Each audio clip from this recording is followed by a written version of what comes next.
6 years ago, the administration unilaterally chose to engage in warrantless surveillance of American citizens without court review. All right, here's that cell phone story you've been waiting for. Cell phone users beware, Big Brother may be listening. The Federal Bureau of Investigation can now hear everything you say, even when the cell phone is turned off. After September the 11th, our government assumed new responsibilities to strengthen security at home. This is no reason to hand Big Brother the keys to unlock our email diaries, open our ATM records, and read our medical records or translate our international communications. The question is, under what protections of American liberty will we conduct the necessary surveillance and the necessary spying? We've passed a new anti-terrorism law. We have violated the civil liberties of all the American people. I, George Walker Bush, do solemnly swear. do solemnly swear That I will faithfully execute. That I will faithfully execute the office of President of the United States. And will to the best of my ability. And will to the best of my ability. Preserve, protect, and defend. Preserve, protect, and defend. The Constitution of the United States. The Constitution of the United States. So help me God. So help me God. Congratulations.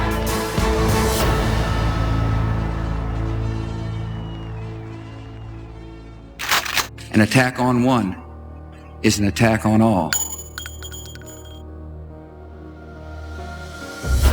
It's an illegal search and seizure when we're followed without committing a crime. And we've gotten to a point where, under the pretense of preventing every crime possible, they are taking every one of our freedoms away. The tragedy of 9/11 was not just that those buildings came down. The tragedy is that we so quickly surrendered things that define us. And when you ask, well, did Al-Qaeda change America? No, it would have been even better if they had done it. It's much worse that we've done it.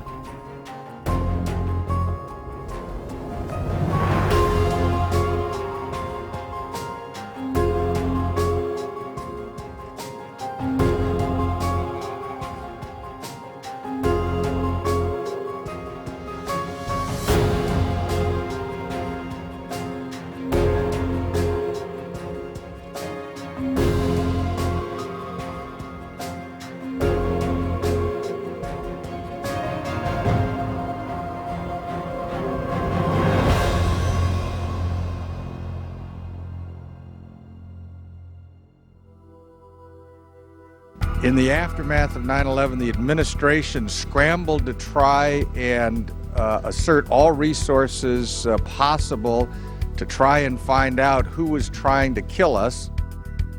Give us a weekend to read it, and let's take it up Monday morning. Hey, I'll come in and vote at 7 o'clock on Monday morning if it's that urgent.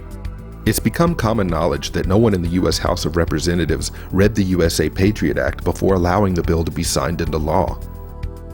What's less known about this controversial piece of legislation is who wrote it.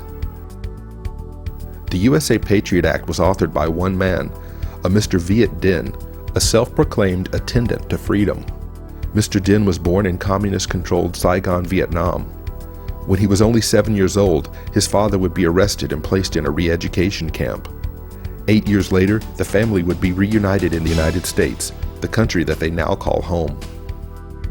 Mr. Dinh would graduate magna cum laude from Harvard University in 1990. He served as special counsel to Senator Pete Domenici for the impeachment trial of President Clinton. And in 2001, when the Patriot Act was drafted, Mr. Dinh would be the Department of Justice's head of the Office of Legal Policy, directly advising President Bush on constitutional matters pertaining to these new laws. Although the official number released from the Department of Justice put the count around 500, an estimated 5,000 people have been unconstitutionally detained by this country under provisions of the USA Patriot Act, making it legal to arrest and detain persons without the involvement of attorneys, the need for probable cause, or the filing of formal charges. How did this draconian law get passed in the first place? It's very simple. We were scared and we were helpless. Do you believe, first of all, that they will be successful in bringing these markets back Monday?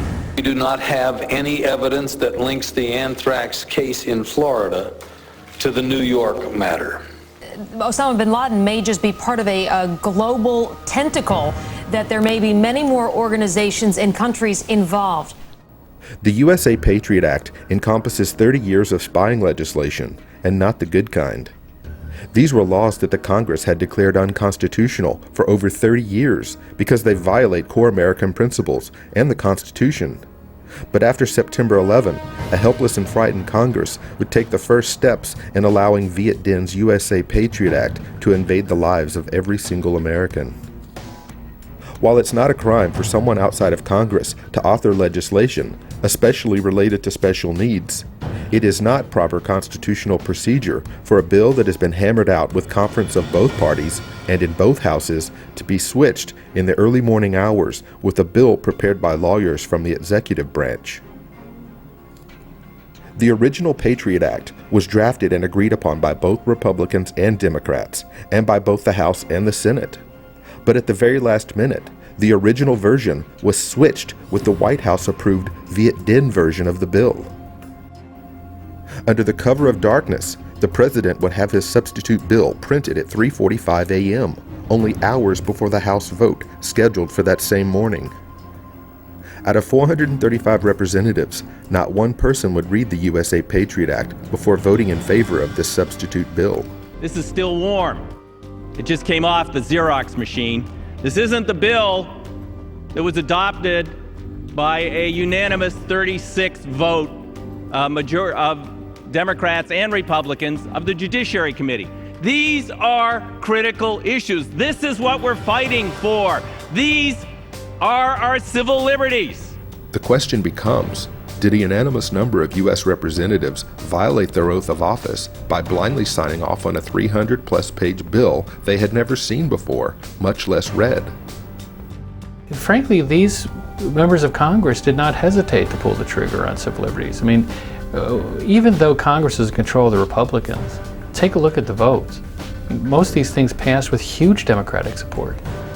These constitutionally fatal bills would be contrived and set into motion equally by both political parties, and the ideology of their attacks would be defended to its death. To those who scare peace-loving people with phantoms of lost liberty, my message is this: your tactics only aid terrorists. There are 27 amendments to the U.S. Constitution. Of those, the first 10 amendments are known as the Bill of Rights, our most guarded freedoms, set in writing and signed by true patriots to the United States of America. This law decimates our Bill of Rights. The USA Patriot Act passed overwhelmingly in both the House and the Senate, giving the Bush administration full authority under the law to violate the most fundamental principles outlined in our Bill of Rights, the right to privacy. America's right to privacy ended on October 26, 2001, with the signing of this bill. First Amendment. Congress shall make no law abridging the freedom of speech. The Patriot Act requires that librarians turn over the reading records of the library's patrons at the unwarranted request of the FBI. Cooperation is mandatory, and under penalty of imprisonment, the librarian may not reveal the existence of the FBI's request.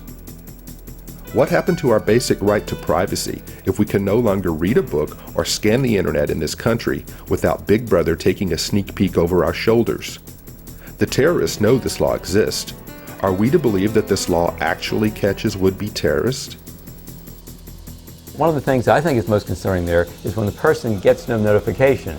So you're investigating me, is people are learning things, they think they're learning things about me, I have no recourse. I don't even have a right because I don't know about it. Everyone in the world, everyone in the country can think I'm a terrorist, and I can't do a thing about it because I don't know they think that. They can't tell me. Fourth Amendment. The right of the people to be secure in their persons, houses, papers, and effects. The Patriot Act allows for the illegal search of your home and property without your knowledge or consent, and completely without a search warrant or probable cause. Certain provisions in the USA Patriot Act, like the aptly nicknamed sneak and peek provision, allow law enforcement officers to secretly enter any home in the United States for the purpose of surreptitiously gathering computer files, reading materials, and any other information about that person learned from an illegally conducted examination of their private property. Do you have anything to hide? The truth is, everyone does. The question is, do we trust any administration to not use these extraordinary powers against their political enemies? And what if you or I were one of these political enemies?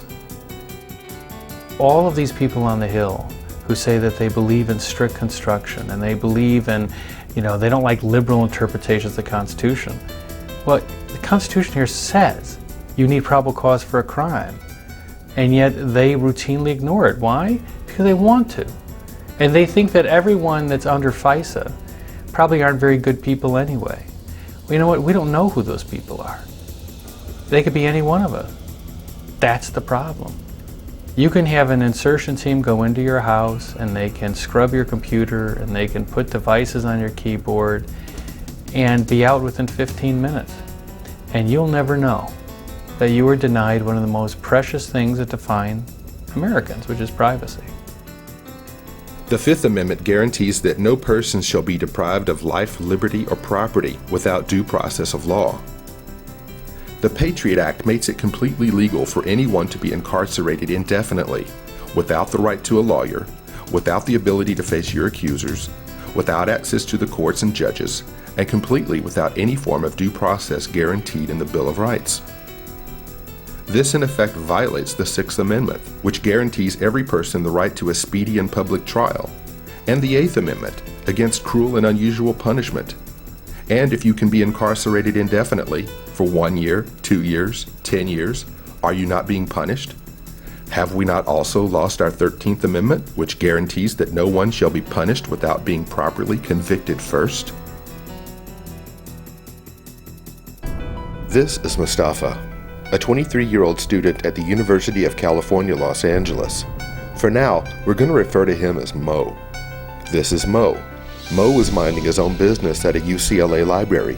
He was approached by a community service officer and asked to show his student ID. Mo said, "No, thank you." This is what happened next. Don't touch me! Don't touch me! Stand up! Stand up!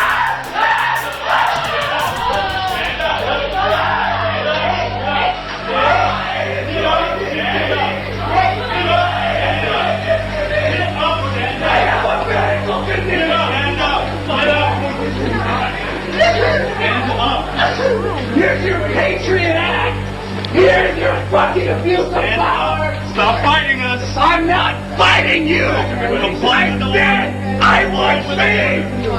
I said I would leave!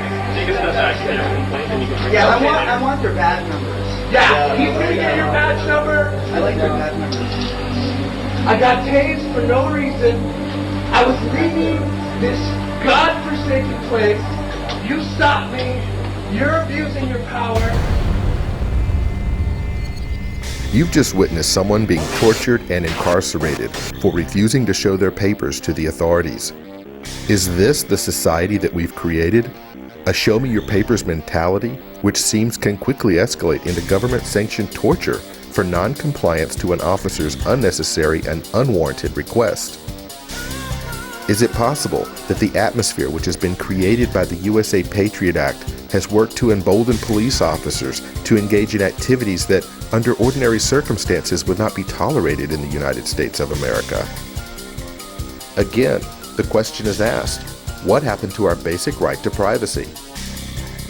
Answering that question and recognizing their loss of civil liberties under the USA Patriot Act, government leaders in states, townships, and cities across the United States have begun to systematically enact local legislation that prevents the enforcement of the USA Patriot Act in those localized communities. As the year 2007 closed to an end, there were 412 city, county, and state resolutions which had passed anti-Patriot Act legislation, with another 277 resolutions in the works. Maine was the first state to pass legislation against the USA Patriot Act. followed by 7 other states: Alaska, California, Colorado, Hawaii, Idaho, Montana, Vermont, and ironically, the District of Columbia. Founded in November 2001, the Bill of Rights Defense Committee helps hundreds of communities across the country participate in an ongoing national debate about civil liberties. Their mission is to promote, organize, and support national grassroots movements to restore and protect civil rights and liberties guaranteed by the Bill of Rights. The Bill of Rights Defense Committee believes that every person under U.S. jurisdiction is entitled to Bill of Rights protections. Okay, pay attention. Everyone listening to the sound of my voice, go to bordc.org. Find your state. Find your city. Contact the person in charge of Patriot Act legislation in your area and ask them how you can help. Every single person in this country must make their voice heard loud and clear. We will not tolerate laws that violate core American principles. The USA Patriot Act must go. Our fellow citizens have a better understanding of the importance of the Patriot Act and why it needs to be renewed and expanded, the importance of the Patriot Act when it comes to defending America, our liberties, and at the same time that it still protects our liberties under the Constitution. Over the summer of 2005, with open eyes and with full knowledge of the blatant disregard for the U.S. Constitution, both the House and the Senate voted to extend the USA Patriot Act, broaden its scope, and make most of its provisions permanent. This legislation is essential not only to pursuing and punishing terrorists, but also preventing more atrocities in the hands of the evil ones.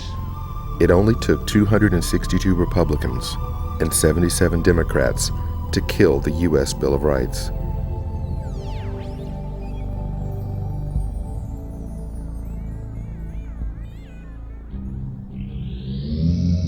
Watching our special storm alert coverage of Hurricane Katrina. This morning I spoke with FEMA circulation as we bring on emergency management teams, not only at the federal level but at the state level, about the Hurricane Katrina.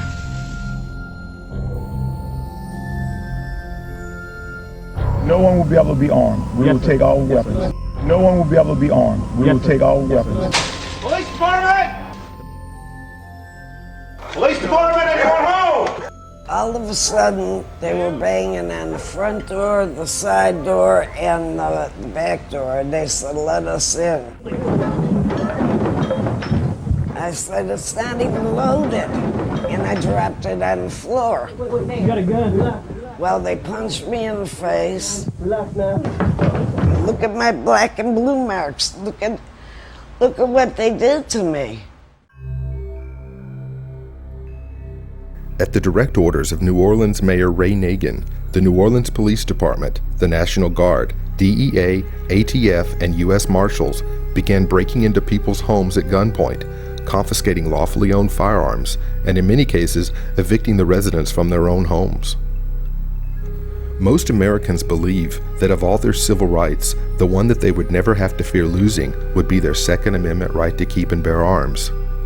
However, in the wake of a declared state of emergency, when gun confiscation can legally take place, how do you draw the distinction between disarming law-abiding citizens and the true criminals at large?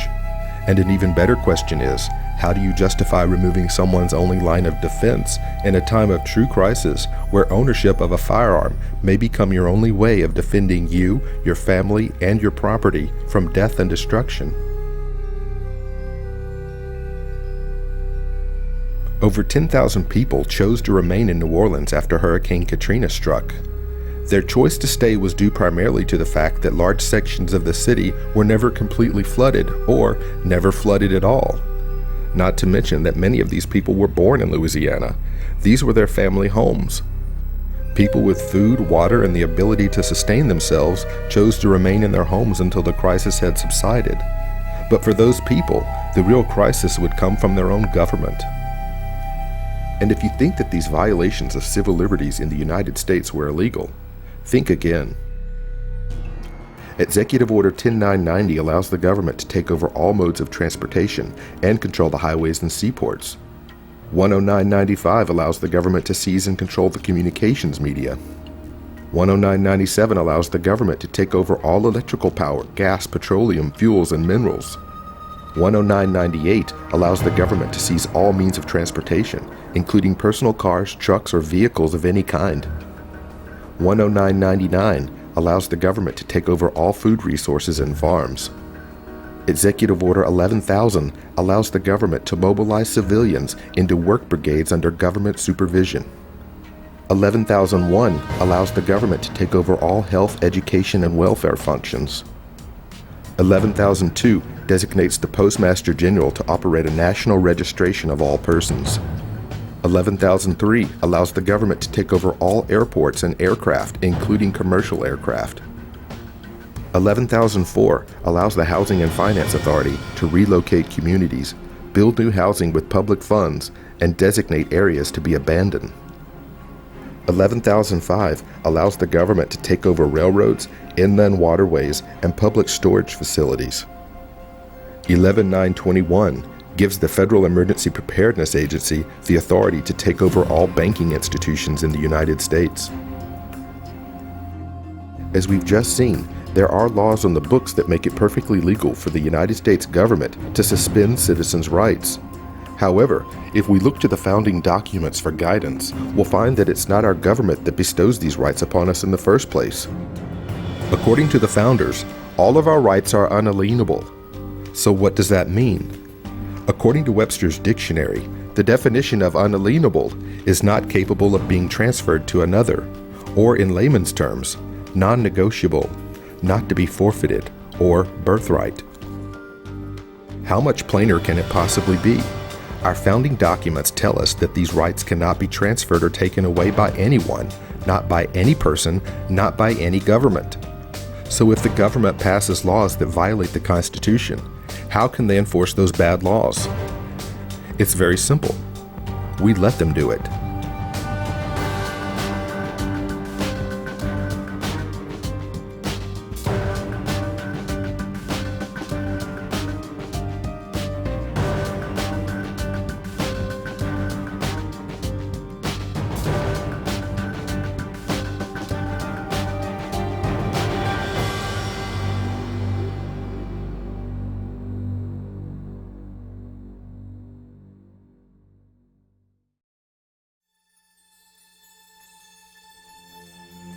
Gun confiscation wasn't the only violation of civil liberties inflicted upon the residents of New Orleans in the wake of Hurricane Katrina.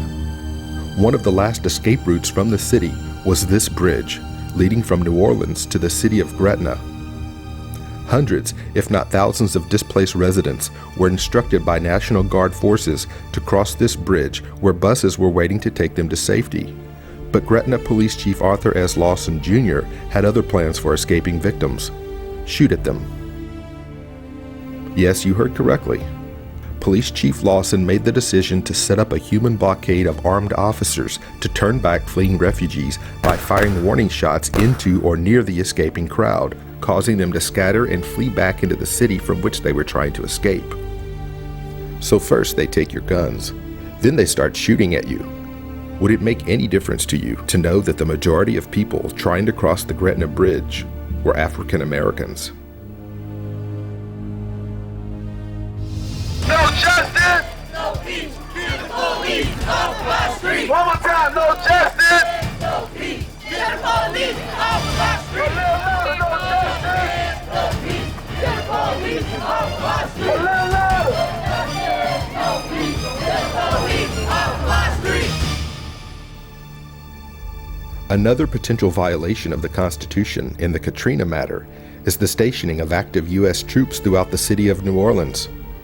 Many people may be surprised to find out that it's illegal for U.S. troops to work in collaboration with state, city, and local police departments to enforce domestic laws.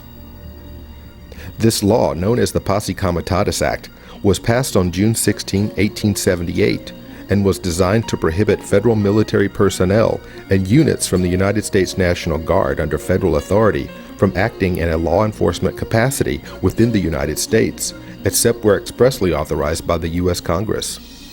But that didn't stop President Bush from passing the John Warner National Defense Authorization Act for fiscal year 2007. Slipped in at the last minute, this piece of legislation kills posse comitatus in the United States. Are you ready to see military tanks and troops on street corners of American cities?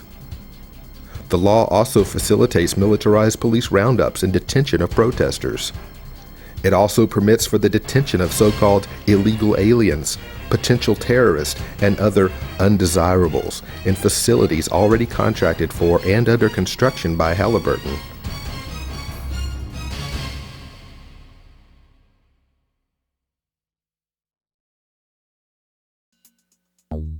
Whether you blame the inadequate funding of Louisiana levee projects, or the lack of action on behalf of the Secretary of Homeland Security, or the Director of the Federal Emergency Management Agency, or the Governor of Louisiana, or the President of the United States, the bottom line is over 1,500 people died in New Orleans.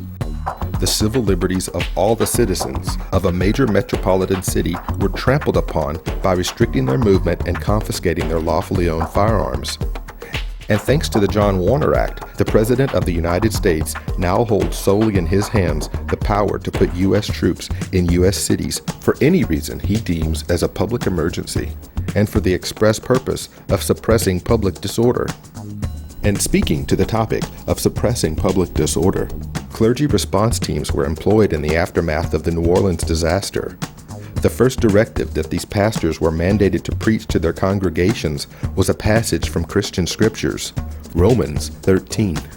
This is the same passage that German pastors preached to their congregations to subdue potential uprisings at the beginning of World War II.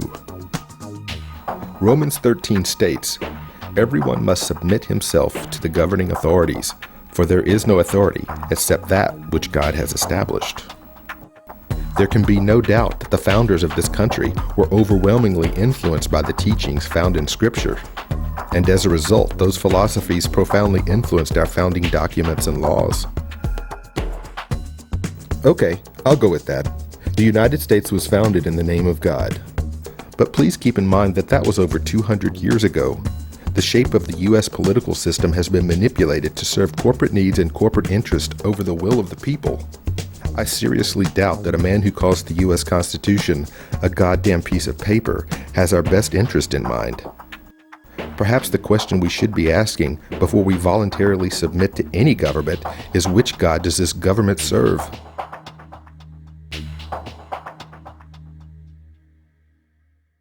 The right to bear arms, to believe your religion or to not believe any religion at all, to say what you want, these rights get people fired up, no matter what side of a debate they're on.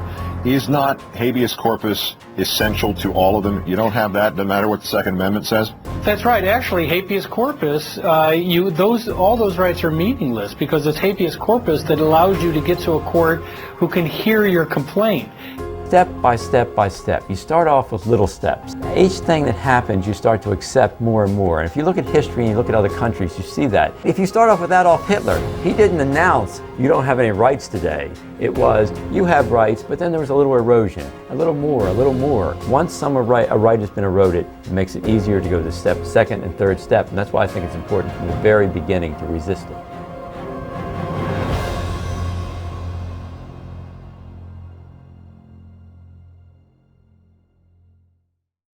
September the 11th for them was a bad day. For us, it was a change of attitude. The Military Commissions Act of 2006 is one of the most important pieces of legislation in the war on terror. Habeas corpus, it is the last line of defense against arbitrary executive power. The framers created a system where we did not have to rely on the good graces or good mood of the president. The Military Commissions Act. It would perpetuate the indefinite detention of hundreds of individuals against whom the government has brought no charges and present no evidence without any recourse to justice whatsoever. It does violence to the Constitution. What the Congress did and what the president signed today essentially revokes over 200 years of American principles and values. Does this mean that under this law, ultimately the only thing keeping you, I, or the viewer out of Gitmo is the sanity and honesty of the President of the United States? It does. The Congress just gave the president despotic powers. And you could hear the yawn across the country as people turn to, Dancing with the Stars. I mean, it's otherworldly. The bill I signed today helps secure this country. This can go on indefinitely, and it's a self-proclaimed emergency. It's a self-proclaimed emergency. The point here is you've heard it repeatedly from administration officials that we cannot predict how long it will go. On October 17, 2006, President Bush signed into law the Military Commissions Act of 2006. By doing so, our representatives in Washington have committed the most shocking and openly malevolent act of giving the President of the United States true dictatorial ruling powers, and by stripping Americans of their constitutionally guaranteed right of habeas corpus. All that is necessary for someone to go to prison without any recourse to justice whatsoever is for the President of the United States to declare that person an enemy combatant. The President can label that person as either a legal enemy combatant or an illegal enemy combatant, assigning titles to Americans that presuppose their guilt and, by default, deny those people their basic right to habeas corpus.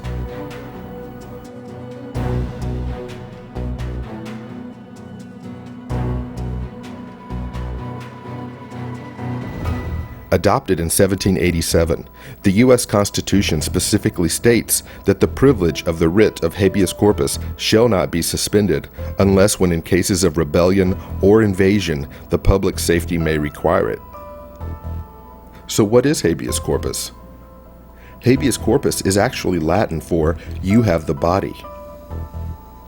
Also known as the Great Writ, habeas corpus is a petition filed with the court by a person who objects to his own or another person's detention or imprisonment.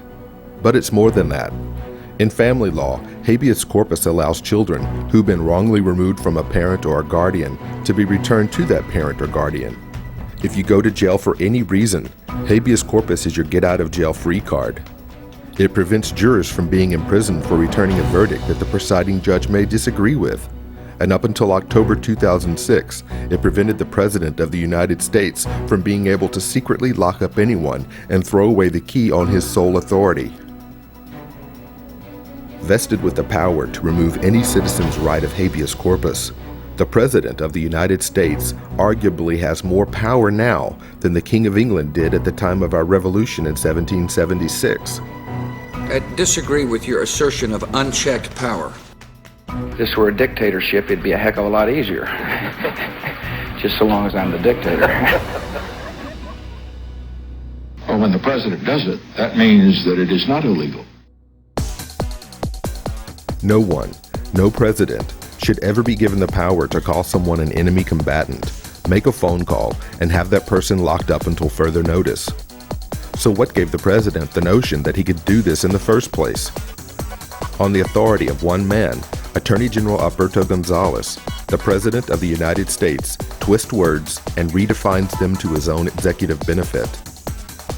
Everyone remembers how President Bill Clinton attempted to redefine the word sex in order to hide his extramarital affair with Monica Lewinsky. While my answers were legally accurate, I did not volunteer information. President George W. Bush, on the other hand, would take the redefining of words to a whole new level. Included in the Military Commissions Act of 2006 is the government's new definition of torture.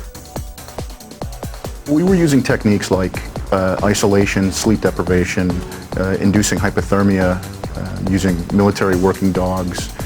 We used strobe lights and loud music for sensory overload. These things are all violations of Geneva Conventions for enemy prisoners of war. So is waterboarding constitutional? I don't know what's involved in the technique. If waterboarding is torture, torture is not constitutional. If it's torture, that's a massive hedge. As I've said before, the United States does not torture. It's against our laws and it's against our values. It's been reported that with Khalid Sheikh Mohammed, he was what they call waterboarded. I'm not going to talk about techniques that we use on people. It's against our laws and it's against our values. All of the government's documents, all of the White House documents go to this issue of redefining torture in a way that we don't define it in the United States or in the world. And that definition says torture only occurs when someone's at the risk of immediate full organ failure or death. Our defining moment came in 1787 when we defined ourselves in a constitutional document that committed us to the rule of law. And what would happen here if we embraced torture at the President's invitation would be to redefine ourselves. And we will become something that we have long fought against. The Military Commissions Act gives the President absolute power to decide who is an enemy of our country, to imprison those people indefinitely without charging them with a crime, and the ability to define what is and what is not torture and abuse. It also retroactively protects the President from prosecution for having issued orders to illegally torture prisoners in his own possession. How can we expect our leaders in Washington to obey the U.S. Constitution if they don't even know the U.S. Constitution?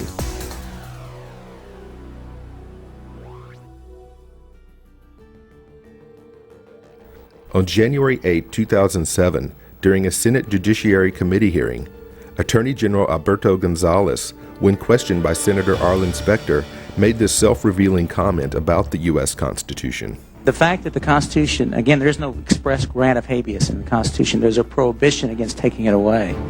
But it's never been the case. I'm not aware of a Supreme... Now, wait a minute. The Constitution says you can't take it away, except in case of rebellion or invasion. Doesn't that mean you have the right of habeas corpus unless there's an invasion or rebellion? I meant by that comment, the Constitution doesn't say every individual in the United States or every citizen is hereby granted or assured the right to habeas. It doesn't say that. It simply says the right of habeas corpus shall not be suspended except by... You may be treading on your interdiction and violating common sense. 11 U.S. senators sitting on the Judiciary Committee voted in favor of the Habeas Corpus Restoration Act of 2007. 10 of them Democrats, including Chairman Pat Leahy, joined by the committee's ranking Republican Arlen Specter. In a stunning political move, an American presidential candidate, Sam Brownback of Kansas, actually joined 7 other Republican senators in voting against habeas corpus. Okay, it's your turn again. Want to see habeas corpus restored to the U.S. Constitution? Go to www.senate.gov. Click the Senators button. Find your state, and presto, you're on your way to contacting your senator. Make sure to tell them, if they vote down habeas corpus, they're fired.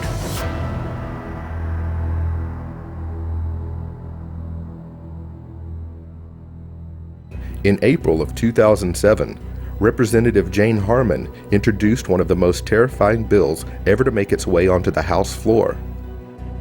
The Violent Radicalization and Homegrown Terrorism Prevention Act of 2007 amends the Homeland Security Act of 2002 and seeks to add provisions pertaining to the prevention of homegrown terrorism.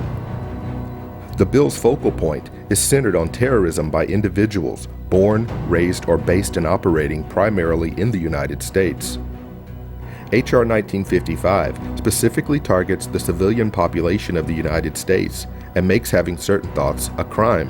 What do we want? Truth now! When do we want it? Now! This bill makes it a crime for the people of the United States to have certain thoughts floating around in their head that may be contrary to the conventional wisdom of the current administration. Are you a terrorist? You just might be. As defined in the bill, homegrown terrorism is a term meaning the use, planned use, or threatened use of force or violence by a group or individual. I think we can all agree that preventing violence is a good thing, but the red flag being waved in front of our faces actually comes from the use of the word force. According to the American Heritage Dictionary, the word force is defined as the capacity to do work or cause physical change, intellectual power or vigor, especially as conveyed in writing or speech, a capacity for affecting, influencing, or persuading the mind or behavior. Here's where you really begin to understand what the bill is attempting to regulate. Let's read the bill's intended uses and substitute the word force with the actual definitions. Homegrown terrorism is a term meaning the use, planned use, or threatened use of intellectual power or vigor, especially as conveyed in writing or speech. Homegrown terrorism is a term meaning the use, planned use, or threatened use of persuading the mind or behavior of another person. According to the bill, you might be a terrorist if you use or plan to use your powers of persuasion to change someone else's mind, either through writing or through speech. Can anyone say 1984? This bill makes anyone into a terrorist for simply aspiring to affect political, religious, or social change. Anyone attempting to think, teach, or promote concepts that challenge conventional thinking or popular wisdom would be labeled and dealt with as criminals.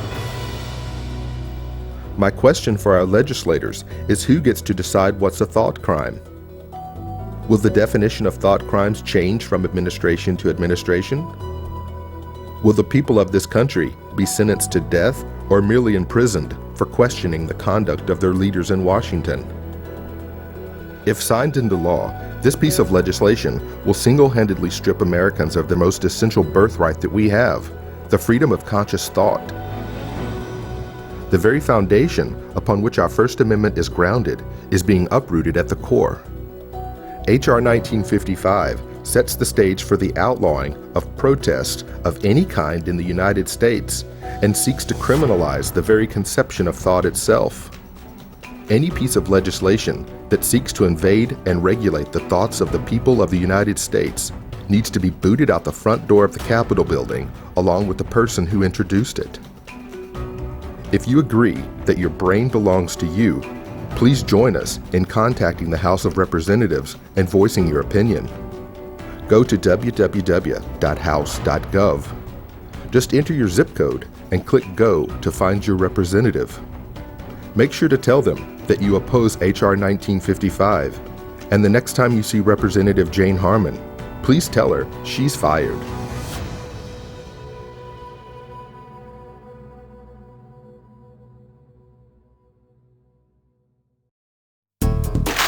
We're not mining or trolling through the personal lives of millions of innocent Americans. With great power comes great responsibility.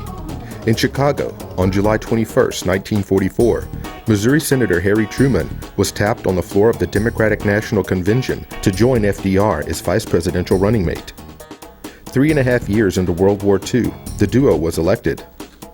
After only 3 meetings with President Roosevelt, Truman was sworn in as president on April 12, 1945, following FDR's death.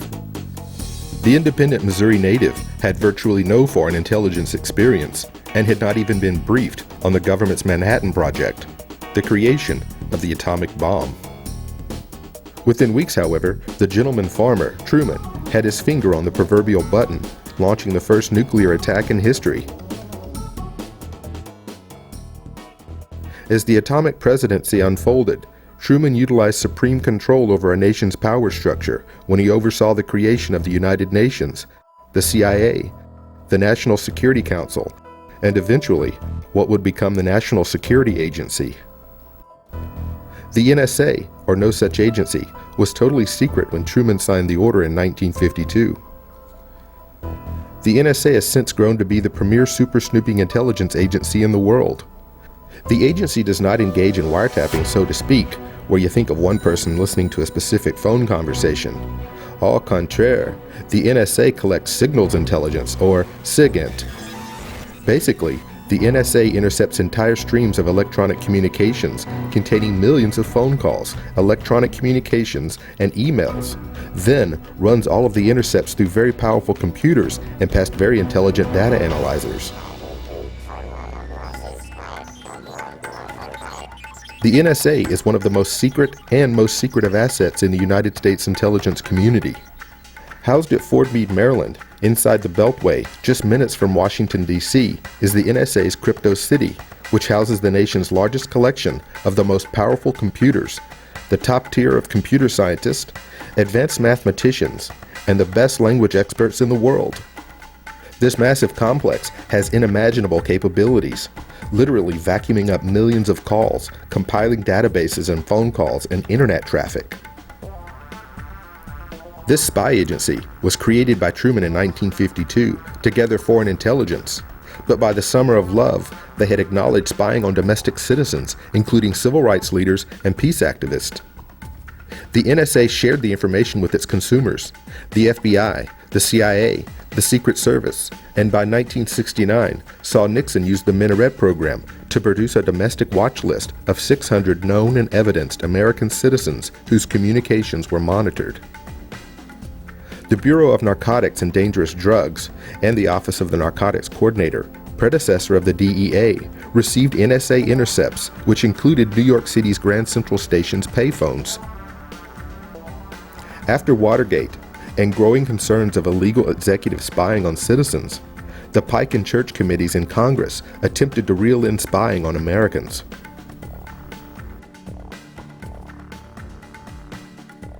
Senator Frank Church of Idaho held executive hearings over the late summer and fall of 1975, and then held public hearings beginning October the 29th with the first ever public testimony by an NSA director. The hearings and subsequent congressional latitudes lead to the creation of the Foreign Intelligence Surveillance Court in 1978. FISA, the Foreign Intelligence Surveillance Act, created a secret court. Yes, you heard correctly. FISA created a secret court. The Foreign Intelligence Surveillance Court is a court that meets on the top floor of the Justice Department building. Its rulings are rarely published, and only the government has the right to petition these secret court proceedings. The judge in the secret court has no discretion to deny the request, and the recipient of the court's order is barred from telling anyone about the order except those necessary to its execution. So the government can get a secret warrant from a secret court in a secret building, and then it can get all of your secrets.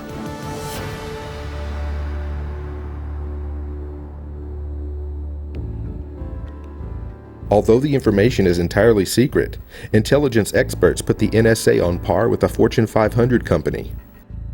The government won't divulge NSA employee numbers, but estimates are more than 38,000 worldwide now work for the agency. The LA Times recently reported $43.5 billion is spent on the nation's intelligence. In keeping with requirements, Mike McConnell, the Director of National Intelligence, released intelligence spending figures. The figure represents spending on an array of intelligence activities, but the CIA and two other agencies account for the bulk of the budget. Those two agencies are the National Security Agency, which eavesdrops on phone calls and intercepts emails around the world, and the National Reconnaissance Office, which builds spy satellites. According to intelligence experts, these two agencies may account for as much as $10 billion each of the total spy budget. What would the NSA rank on Forbes? Just about on the same level as, say, an AT&T or perhaps a Verizon.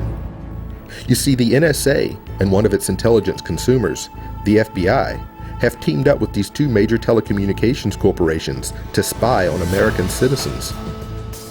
There is strong evidence and compelling witness testimony that this is happening right now. The evidence is so strong, this matter is currently being litigated in the federal appellate courts. The fight is likely to end up before the nation's highest court.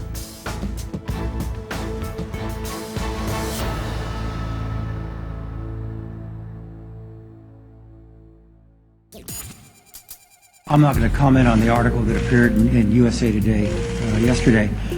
Let me say once again, though, that everything that the agency has done has been lawful, that the only purpose of the agency's activities is to preserve the security and the liberty of the American people. The President has authorized a much more narrow program. Not under the program in which I'm testifying, that's right. So it's beyond the bound of the program which I'm testifying about today. This very important program, the current program, this program, the program, programs, monitor the program. This programs on this particular program. I've reauthorized this program more than 30 times since September the 11th attacks. Following the attacks of September the 11th, the president issued countless proclamations, executive orders, and signing statements, claiming powers never before imagined. Just how many programs does the president have? The New York Times reported in December 2005 that President Bush had authorized domestic spying and had bypassed the secret Foreign Intelligence Surveillance Court. As if it's not bad enough that the Chief Executive Officer of the United States is blatantly authorizing the violation of the civil liberties of its citizens, it took 3 years for this information to become news. Upon request of the executive branch, the New York Times withheld publication of the story. These events are reported to have occurred with the signing in 2002 of an alleged top-secret executive order authorizing the program. Again, which program? With this war on terror, the president has claimed the status of a maximum leader of sorts. It happens with all such declarations. Once you declare a war, the president then possesses superpowers. We've seen this countless times. The war on poverty saw President Johnson have legislative support to pass Great Society programs, and Reagan to the present administration have been able to capitalize the war on drugs to exact billions of taxpayer dollars with questionable at best results. What the results are is a war on freedoms. Even in today's times, we see constitutional guarantees of privacy being attacked by our very own government. We're not mining or trolling through the personal lives of millions of innocent Americans. The privacy of ordinary Americans is fiercely protected in all our activities.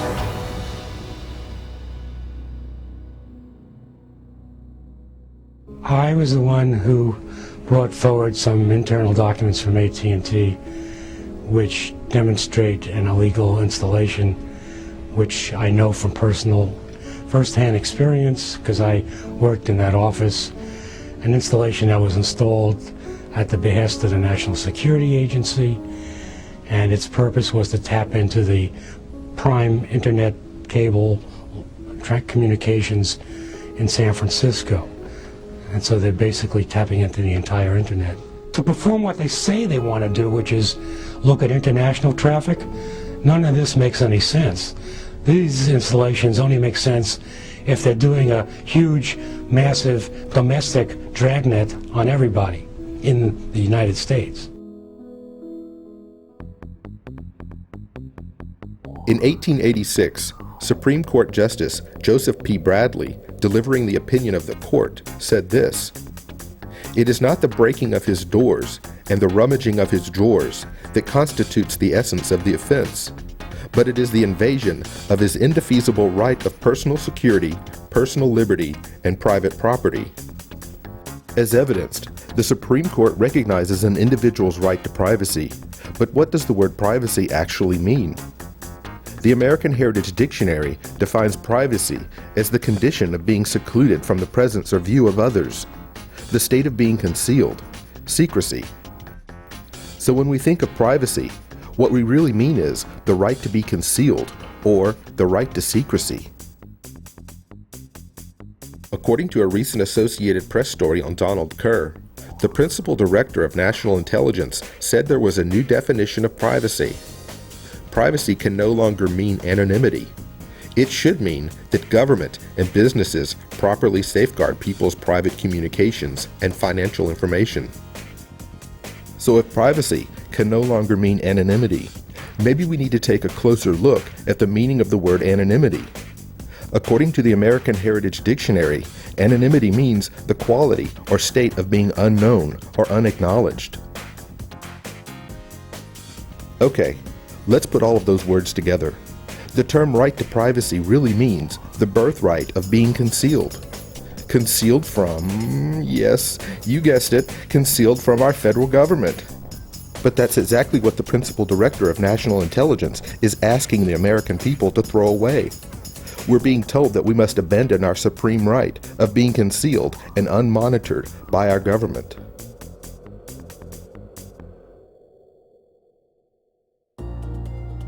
If tapping into major telecommunications hubs and siphoning off the daily conversations of millions of Americans wasn't bad enough, think back to just right after September the 11th.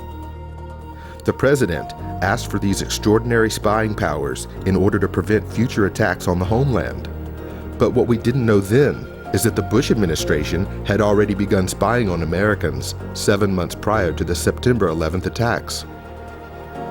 Shortly after the attacks, President Bush would ask Congress for legislation that would make his illegal spy programs perfectly legal under the president's new law. Remember, the USA Patriot Act was switched at the last minute with the president's personally approved and thoroughly unconstitutional version of the bill. So the president authorized the NSA to data mine the daily communications of every person in the United States at least 7 months before the 9/11 terror attacks took place. First, our intelligence activities strictly target Al-Qaeda and their known affiliates. As advertised by the Bush administration, if these new spying powers that were intended to stop terrorist attacks in the United States were already in full operation prior to September 11, 2001, then why didn't these methods stop those attacks? Is it possible that someone within the Bush administration could have prevented the attacks? And if so, why didn't they stop them from occurring? Is it even remotely conceivable that 9/11 could have been allowed to happen as a way to ensure that laws were enacted to protect illegal activities that were already set into motion months earlier by the Bush administration?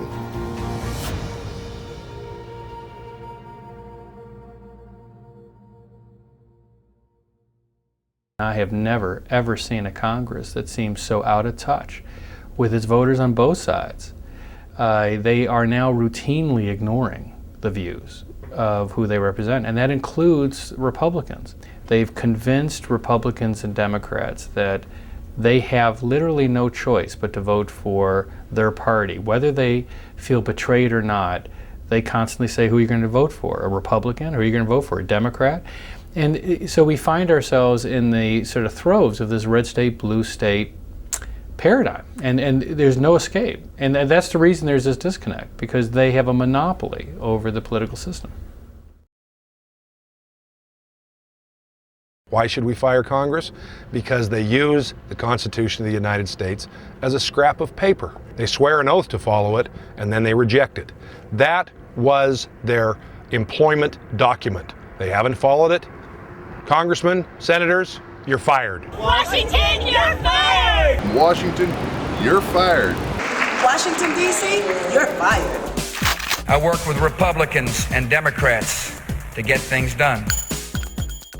If I was asked to sit down with the president, vice president, their staff, Congress, and the Senate, and why would I give them their walking papers? It would basically be this: they are not serving the interests of the people at large anymore.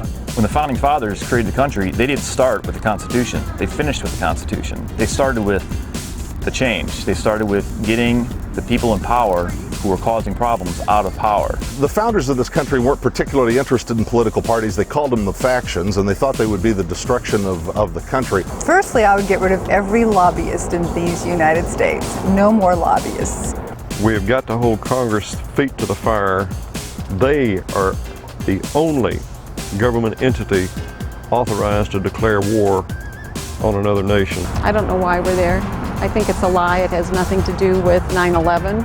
I think our government needs one big enema from the top to the bottom. A lot of people in this country are under the false impression that we have two political parties. Well, there is very little difference between the Democrats and Republicans. These Democrats that were elected last night are conservative Democrats. Republican impersonations. What's an Arnold Republican? Well, it's basically being fiscally conservative, being socially moderate, and being environmentally progressive. I've been telling you that I believe people cast their vote for something not against it. Evangelical Christians turned out in droves, driven in part by a desire to support a flurry of constitutional amendments banning same-sex marriage. Healthcare, border security, national security, and the economy, on the war in Iraq, abortion. I see Democrats attacking Republicans for their weird sex life. You know, ultimately, Tucker, I don't think it ends up changing any votes. Sectarian violence. Democrats are divided. The withdrawal of American forces from Iraq. A precipitous withdrawal would be injurious to the United States. I think most people agree with that. The one thing that's not credible, as the National Review pointed out, is stay the course. It's true that Republican leadership put our country in this mess. But let's not forget that both Republicans and Democrats signed their names to bills that killed the U.S. Constitution. Both parties have jointly put our Bill of Rights in jeopardy, and now they want your vote. You've probably heard it said that voters don't go to the polls to vote against something, they go there to vote for something. So what are you going there to vote for? Abortion, gas prices, gay marriage, Social Security, taxes, healthcare, immigration? Well, guess what? The people of this country have a decision to make, and let me just lay it out for you. We no longer have the luxury of bringing our social issues with us into the voting booths. Whether you're a man or a woman, gay or straight, conservative, liberal, or otherwise, from this point forward, when you go to the ballot box to cast your vote, you'll either be voting for freedom or against it. It's that simple. Our social issues in this country have been completely overshadowed by an increasingly tyrannical ideology growing from within our own political system. This infection began with the Republicans, but our problem stems from the fact that it didn't end with our Democrats. If we hope to rescue our republic, all of our attention, all of our efforts must be concentrated on repairing the damage done to our Constitution over the past decade. If you can find a Democrat or a Republican who can do that, then by all means, I encourage you to vote for them. Americans have been led to believe that they only have two choices: to vote for a Republican or to vote for a Democrat. Any deviation is met with certain claims of wasting your vote. Well, let me ask you a question. If voting for a Republican or a Democrat yields the same disastrous blow to the U.S. Bill of Rights, aren't you wasting your vote anyway?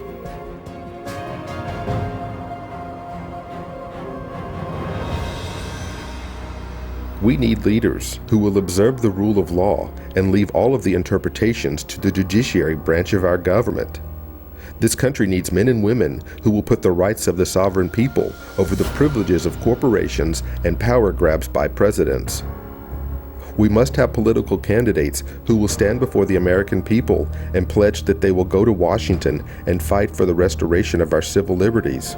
And then we need them to go to Washington and with the utmost conviction make their promises a reality. When the citizens of this country finally wake up and realize the constitutional crisis that we are in, then and only then will we see men and women of true character and true honor racing to meet the test of history. Our only criteria for these offices of public servants is that they uphold their oath to support and defend the Constitution of the United States. Is that truly so difficult?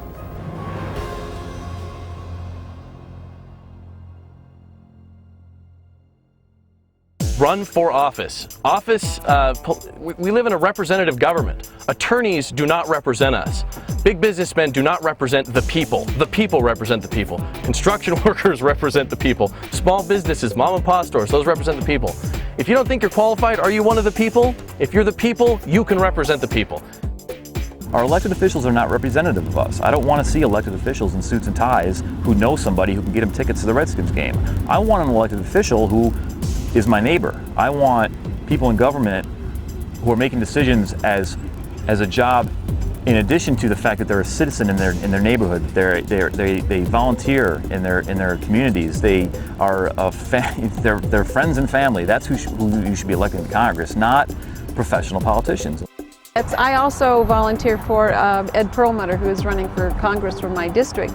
And part of the reason I'm working for him is because when the elections were coming up, I knew I wanted to get involved politically, I don't see the future establishment of common sense in this country being the result of the creation of a third party or any of the existing parties. I think really, and rather, that the solution has to be people separating themselves from their blind loyalty to their party and beginning to be more responsive to their own conscience as individuals, rather than what's good for the party, what's good for the tribe, what's good for the race, becoming answerable to what is true, what is right, and what is just. 70% of this population is opposed to the war in Iraq, and at the same time, we've got someone who's literally declared himself a dictator. He said, "I am the decider," which isn't necessarily a word, but it's a position. Americans are refusing to give terrorists the power. What are we going to do in order to bring back the Constitution of the United States? There are some very good historical figures that have told us what to do. The main one is Samuel Adams, and that is that it does not take a majority to prevail, but an irate, vocal minority intent upon setting brush fires in the minds of men. If we can do this, we can take back our Constitution. Everybody has to come to Washington and visit the Congress people. They will listen if we come in numbers. I don't support a revolution, but I do support the idea of civilians, especially in D.C., where they don't even have a representative in Congress, marching into Washington and occupying the Capitol. I mean, and just taking back, literally taking back, the Capitol. We need to get out on the streets and by the millions. And we need to have more than just a camp democracy or a million-person march. We need a multi-million-person march like we're seeing in some of the other countries where the people come out by the hundreds of thousands day after day after day after day. The findings of the International Commission of Inquiry on Crimes Against Humanity committed by the Bush administration of the United States. How dare we torture and murder? How dare we have secret prisons? How dare we hold people indefinitely? How dare we do these acts in the name of freedom? It doesn't do any good for you to stand up there unless the cameras see you. Because if they don't, you're just a little voice in the back of the room. And what you want is C-SPAN or any of the other cameras to get you on that camera. And then you've got to have a 15-second blurb of what you want to tell on behalf of the people of America that you're telling to that Senate committee or that House committee.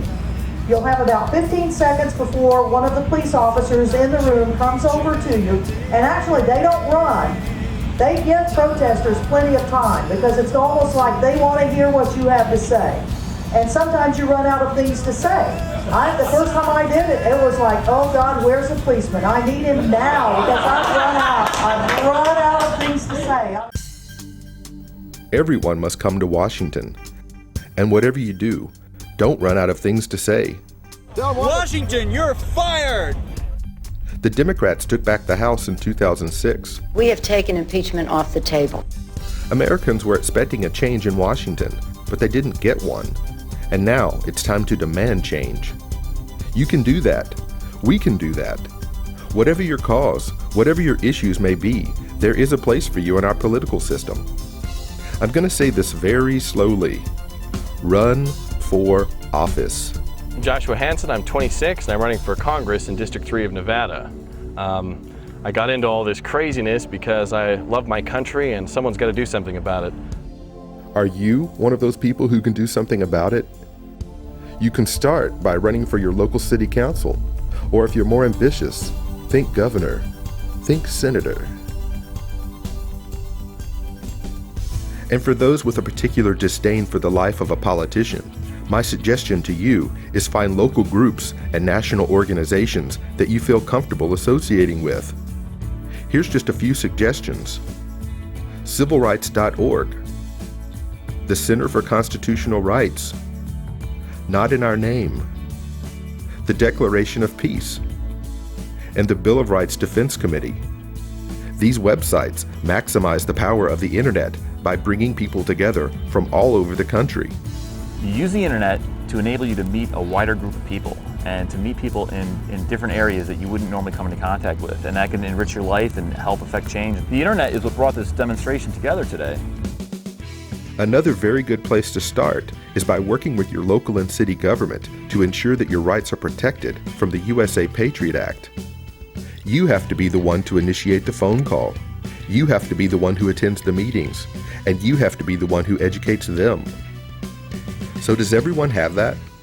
Run for office, participate in a group, get involved in your local politics. Now you're ready to do the next most important thing. Don't get all of your news from the mainstream media. Seek out alternative news sources. Again, the internet is a great place to start. Google your news topic or check out some of my favorite websites. Indie Media, Common Dreams, News with Views, Truth Out, Global Research, and Take Back Washington. And if you'd like to get your news from the television, consider streaming video over the internet instead. You can start with Out There TV. And for those who prefer streaming internet radio, please consider Maria Heller or Charles Goyette. There's literally thousands of internet news sites, radio stations, and video news streams. These examples are only a few suggestions. Your goal is to break free from the mainstream press. Once you begin a steady daily regimen of the truth, you'll be far better prepared to choose your public servants in any election. Recycle the criminals over and over and over again, passing the same laws that are detrimental to the American people and the American way of life. In my opinion, they should all be tried for treason. They should all be sitting in prison somewhere. Let us not forget, everyone in this country must be encouraged to vote their principles. There can be no doubt that health care and abortion and marriage rights are central to the concerns of many Americans. And yes, these are some of the most important issues of our generation. But if you let them guide your path at the voting booth, it could well damn this country to something that even George Orwell couldn't have imagined. You've only seen this in the movies or on TV. A cruel dictator ruling a country with an iron fist. Police checkpoints and random searches. Your papers, please. Here's a cold hard fact for everyone. Quietly being phased in over the next several years, eventually, everyone in the United States will be required to carry a national ID card. Yep, that's you and me. For the first time, every American will be required to carry papers in order to travel. Without the card, you will not be able to cross state lines, board an airplane, or enter a federal building. You'll also need the card to open a bank account or apply for any government-funded programs, including Social Security, Medicare, and Medicaid. In 1958, Supreme Court Justice William O. Douglas wrote that the federal government may not restrict the right to travel without due process. The right to travel is a part of the liberty of which a citizen cannot be deprived without due process of law under the Fifth Amendment. But here we go again with another piece of legislation that is in absolute conflict with the Privileges and Immunities Clause of the United States Constitution. So now, you won't be able to travel in the United States unless you're willing to submit to police checkpoints and armed guards. Couple those Orwellian facts with all of the other constitutionally fatal bills that we've just discussed, and people, we're living in a freaking police state.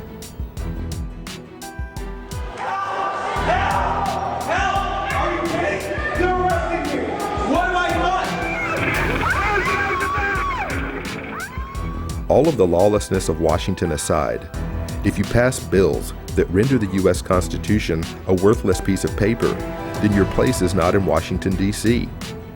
We need leaders who will uphold their solemn oath to defend the Constitution from all enemies, foreign and especially domestic.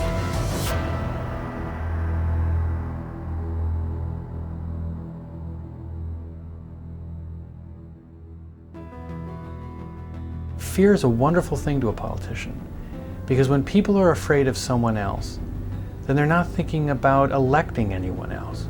They're creating wars and creating conflict in order to create contracts for the businesses who have interest in the government, and vice versa.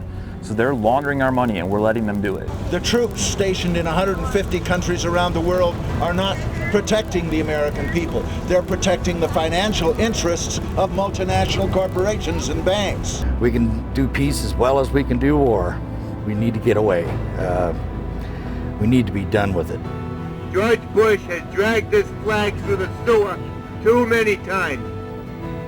Justice must prevail, and treason must be punished. Clear examples for future administrations must be set now. Our Constitution does not allow you to spy on us, collect our weapons, and round up Americans on the word of any one man alone. The sovereign people of the United States must take back their Constitution now, or it will be forever lost. The free and unmonitored expression of ideas on the internet and in our homes must be protected at all cost. We must restore habeas corpus and posse comitatus. We must repeal the USA Patriot Act. We must mean it when we tell the world that we do not torture, and we must punish the guilty who have mutilated our Constitution, no matter which office they may hide behind. Washington, for the death of my comrades in arms, for the lies that you told this country, for your negligence in Katrina, for your wastefulness in spending, for the lack of jobs that are in this country right now, you're fired.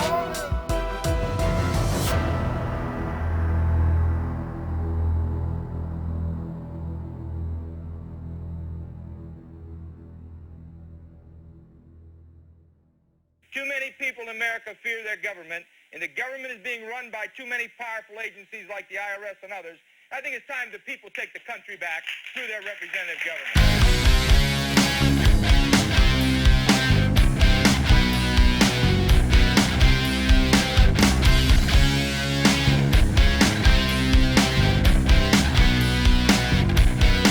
Hey, Mr. Politician, living on that hill, living in that life of luxury on we the people's bill. Don't have a clue how the other half lives, and that is a shame. It's time to stop the tyranny. You keep pushing through your bills. Going for a revolution, going for it now. It's time to save our Constitution while we still got the guns in our hands.